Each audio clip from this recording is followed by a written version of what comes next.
राजधानी इंदौर के प्रतिष्ठित देवी अहिल्या विश्वविद्यालय से एक बेहद चौंकाने वाला मामला सामने आया है। यहाँ के कमला नेहरू गर्ल्स हॉस्टल में रहने वाली एक छात्रा पर अन्य छात्राओं को गलत रास्ते पर धकेलने से गंभीर आरोप लगे हैं। आरोप है कि छात्रा अन्य लड़कियों पर बॉयफ्रेंड बनाने का दबाव डालती थी और उन्हें वीडियो कॉल के जरिए अज्ञात युवक से जोड़ती थी। मामले की गंभीरता को देखते हुए विश्वविद्यालय प्रबंधन ने बड़ी कार्यवाही की है।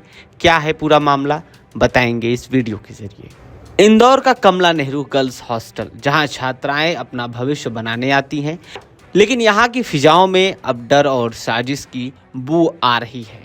डाटा साइंस फर्स्ट ईयर की एक छात्रा जो मूल रूप से पश्चिम बंगाल की रहने वाली है, उस पर आरोप है कि वो कॉलेज लाइफ एंजॉय करने के नाम पर दूसरी छात्राओं पर बॉयफ्रेंड बनाने का दबाव बना रही थी।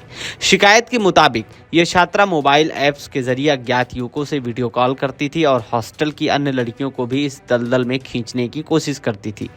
जब पानी सिर के ऊपर चला गया तो हॉस्टल की 5 छात्राओं ने वार्डन से लिखित शिकायत की।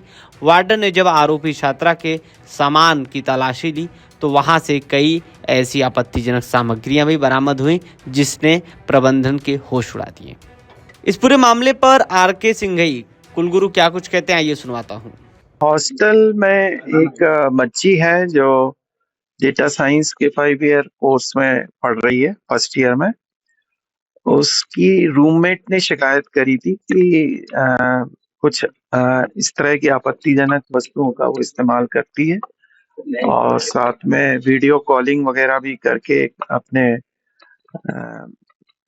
इस तरह से कुछ गतिविधि है जो एक्सेप्टेबल नहीं है। तो उसके लिए फिर पहले तो उसके रूममेट ने शिकायत की, उसके बाद 2-4 बच्चियों ने और की, जिसमें कई प्रकार की शिकायत थी कि वो बॉयफ्रेंड वगैरह बनाने की बात करती थी, ऐप की बात की, उसमें वीडियो कॉल वगैरह करती है और कुछ इस तरह की गतिविधि कर रही थी जो अभी इस तरह से बताया नहीं जा सके। तो वो थोड़ा सा एक गंभीर समस्या थी। विश्वविद्यालय ने तत्काल एक कमेटी गठित की, जिस कमेटी इसके पूर्व जो हमारी वार्डन थी उन्होंने उसके कक्ष की तलाशी वगैरह भी लेके और सामान की जब्ती करी और फिर उसकी जब जांच हुई तो जांच में पाया गया और बच्चियों ने लिखित में बयान दिए हुए हैं और जो इंट्रोगेशन से भी ये पता लगा कि ये सब चीजें हो रही थी, इसके कारण हमारे विश्वविद्यालय के लड़कियों के लिए एक गंभीर समस्या पैदा हो सकती है और इसी कारण से तत्काल ये निर्णय लिया गया कि ऐसी छात्रा को हॉस्टल से निष्कासित कर दिया जाए। की बताई जा रही है सर?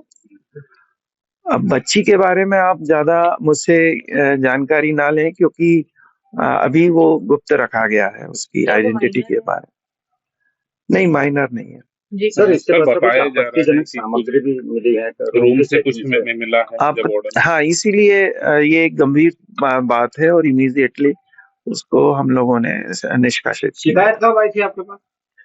शिकायत करीब 4-5 दिन पहले की बात है और फिर एक कमेटी गठित हुई और कमेटी ने जब कल ही उसकी रिपोर्ट दी और रिपोर्ट में जो जानकारी आई उसके आधार पर ही। कितने लोगों की कमेटी है सर? उसको कौन-कौन शामिल है? उसमें 5 लोगों की कमेटी है और वार्डन थे।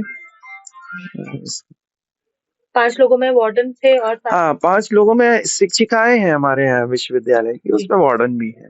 रूम से क्या कुछ मिला था सर? क्या कुछ कंटेंट ऐसा मिला था? कंटेंट आपत्तिजनक है जो बताया नहीं जा सकता अभी। रूम से ही मिला था? हाँ, उनके रूम से प्राप्त। कौन सी ईयर की उसका वीडियो भी बनाया है। कौन सी ईयर की छात्रा? फर्स्ट ईयर की छात्रा। सब्जेक्ट क्या है? डेटा साइंस का। सर, इसके लिए कोई पुलिस कार्रवाई भी कराई जाएगी? अभी तो ये क्राइम जैसा सीन तो नहीं है वहां पर, परंतु यदि उस छात्रा ने हमारी और छात्राओं को यदि मजबूर किया है तो वो एक क्राइम बनता है, उस समय फिर पुलिस की मदद ली जाएगी। सर, मतलब डिसिप्लिनरी एक्शन किस तरीके का लिया गया? निष्कासित किया गया क्या इसको? हाँ, उसको अभी हमने हॉस्टल से निष्कासित किया है और उसमें हम ये भी नजर रख रहे हैं कि यदि विभाग में इस तरह की कोई गतिविधि की गई है या कर रही है या उसमें कोई घटना है तो फिर और निर्णय भी लिया जाएगा। फिलहाल आरोपी छात्रा को हॉस्पिटल के बाहर का रास्ता दिखा दिया है, लेकिन सवाल ये है कि क्या इसके पीछे कोई बड़ा सिंडिकेट काम कर रहा था। अब विश्वविद्यालय की जांच कमेटी अब मोबाइल डेटा और उन अज्ञात युवकों की भी पड़ताल कर रही है। Bureau report, Navbharat live.